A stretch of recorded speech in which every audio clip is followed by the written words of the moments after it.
السلام علیکم ناظرین، میں ہوں آمنہ اور آپ دیکھ رہے ہیں سرعام CLD نیوز۔ خبر شامل کرتے ہیں فیصل آباد سے۔ علادتہ عمر ڈسٹرکٹ رپورٹر کی رپورٹ کے مطابق پنجاب فوڈ اتھارٹی کا فیصل آباد میں صحت دشمن عناصر کے خلاف کریک ڈاؤن۔ چربی سے آئل تیار کرنے والی فیکٹری پر چھاپا، نیلے ڈرموں میں چھپایا گیا 200 لیٹر سے زائد آئل برآمد۔ کارروائی کے دوران فوڈ لائسنس ملازمین کے میڈیکلز اور ریکارڈ کی عدم دستیابی پائی گئی۔ مختلف علاقوں میں چیکنگ کے دوران قوانین کی خلاف ورزیوں پر 9 فوڈ پوائنٹس کو جرمانے عائد۔ بھاری مقدار میں زائد المیعاد اشیاء کھلے رنگ اور مسالہ جات موقع پر تلف کر دیے۔ سابقہ ہدایات پر عمل نہ کرنے، زائد المیعاد اور ممنوع اشیاء کی موجودگی پر کارروائیاں کی گئی۔ نامکمل لیبلنگ، زنگ آلود مشینری کے استعمال، گندے اور بدبودار ماحول کی بنا پر جرمانے عائد کیے۔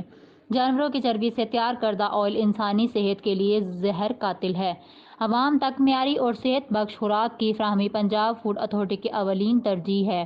عوام سے گزارش ہے کہ اشیاء خوردنوش کی خریداری سے قبل لیبلنگ پر درج تحریر ضرور پڑھیں۔